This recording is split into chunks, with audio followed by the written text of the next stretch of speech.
Hello and welcome to the HOB, House of Basha Incorporated, and The Awakening. I'm your host, Rasa Salih Basha.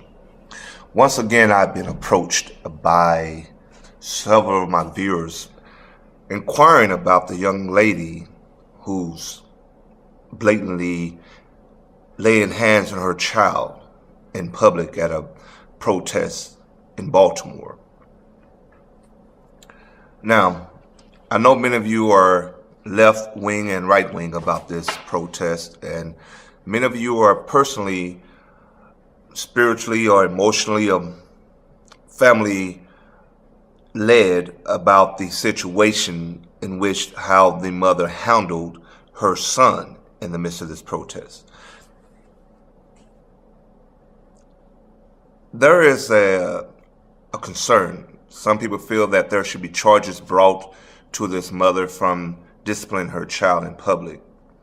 First of all, let me clear this matter up. You cannot have charges brought to you for disciplinary actions towards an adult child. And if mothers feel that it's deemed that she disciplines her child, then that is her position to do so. That is his mother and always will be his mother.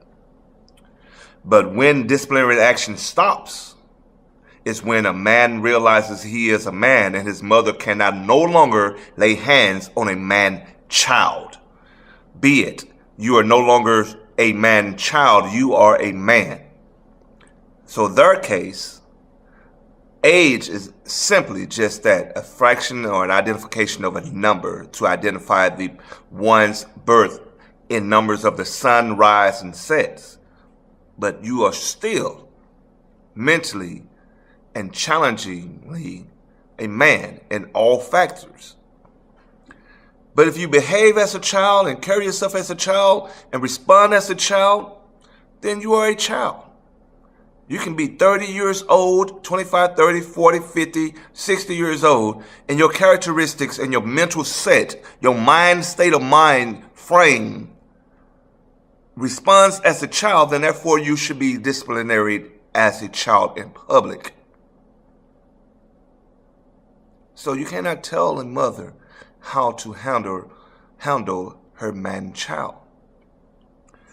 Now, in all respect, my mother would never do that to me. One, because I would never allow it. Two, she knows that she raised a man to be a man. And in any situation, my purpose in life is to defend my family at all cost. And see, we don't understand the definitions of family. Sometimes we get family confused. Family is something that embodies the encirclement of one's individuals, one's existence. It doesn't even have to be your birth mother. It's someone who loves you and cares for you enough to risk their own lives for your safety and your well-being. Someone who cares for you enough to provide for you so that you are nourished into strong and strengthful health. Someone who cares for you enough to love you to the dying days of your life when you expire. Someone who is willing to give you the breath of life or the essence that embodies them so that you can exist.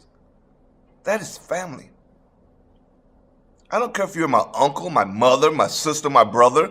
You are not my family if you do not fit those categorizations. Okay? That's why you find young youths and young adults and adults, even minors, who seek families in other corners of the earth outside of their own house. Now, with that being said, the actions of that young man was the actions of a man. To go out and stand for something, to protest something of injustice.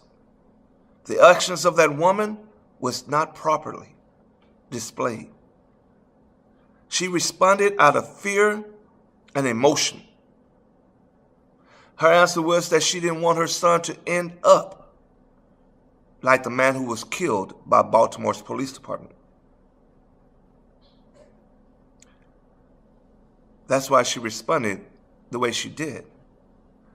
But see, Mom, and all mothers out there, the reason those young men are protesting is because they don't want their sons to end up like the murder that took place in Baltimore, the murders that have taken place all around the United States of America. This is why young African men band together, because they are tired of the injustice.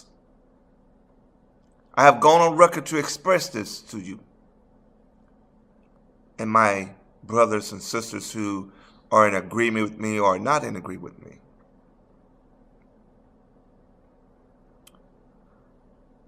We are not angry with the police or the uniform nor the badge. What we are angry at is the judicial system that finds it not to be justifiable to incarcerate an individual for murdering an African-American male. You can be black, blue, yellow, green, or brown, purple, or suntan. When my life is not worth anything in this country, in your eyes, and because of your Constitution, that then bears a problem. I was brought up to realize that life is more valuable than the sands upon the earth and the air that breathes life into all living beings. But who are you to tell me that it's not? When you murder an African-American male publicly, and there is no charges brought against you and there is no conviction, we are tired of the charges. What we seek is conviction. And stop persecuting these officers in the first degree. Manslaughter is manslaughter.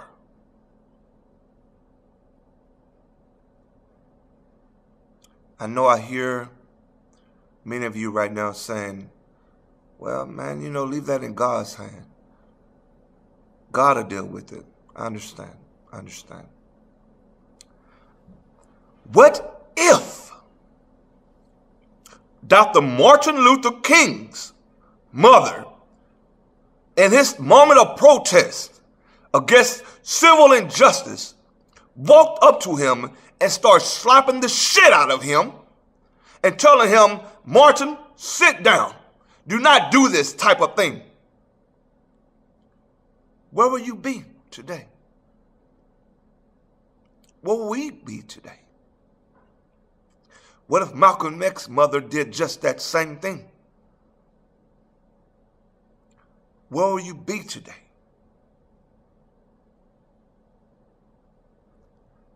Deeper than that. George Washington crossed the Delaware in tights and a white wig powdered, sniffing on cocaine. What if his mother was to slap the shit out of him and tell him not to cross the Delaware? Where would this United States of America be today?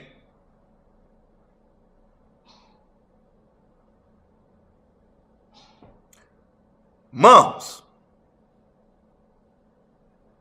stop watering down your men. Allow your men to be men. That's the problem with society today. We have more women than we have men. And I mean that as the same gender sex. Allow your men to be men. They say, oh, Bob Basha, you kind of been emotional, man. It's a little too extreme to say George Washington crossed the Delaware. What would be today? What they're seeking is a revolution. That's something that we don't tolerate. We are a Christian country. I understand.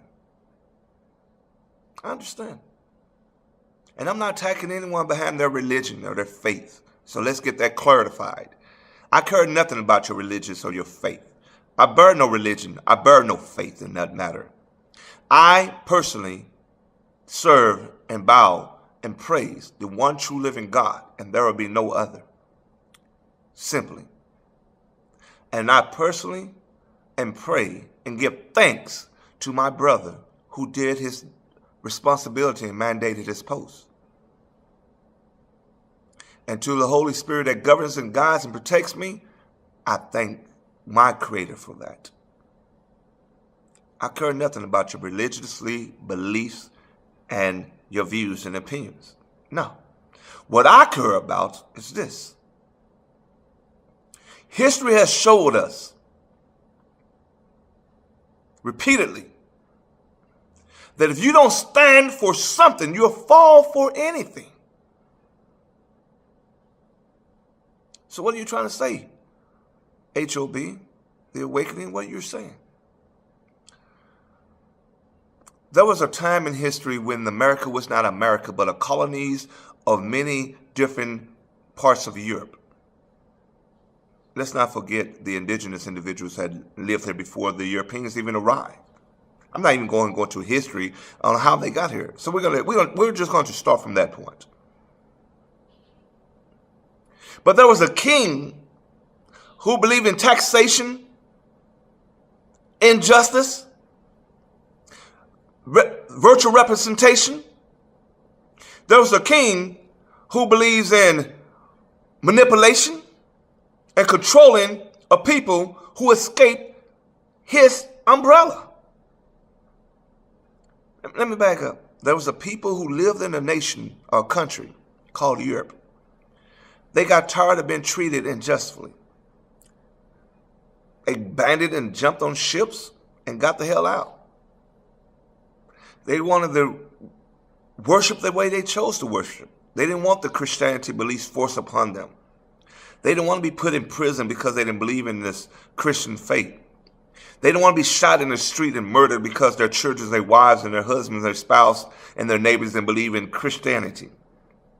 They wanted to worship and praise the way they chose. Well, how did that turn out? We understand history. So they ended up on a place called, now known as the Americas. But Europe didn't want to let them go, so Europe pursued them, controlled them, manipulated them continuously, and forced religion upon them the way Europe saw it fit. So these people got tired. Benjamin Franklin was the spokesperson of these people, so he went before the parliament and said, hey, we're tired. We want actual representation instead of virtual representation. We're tired of this injustice taxation.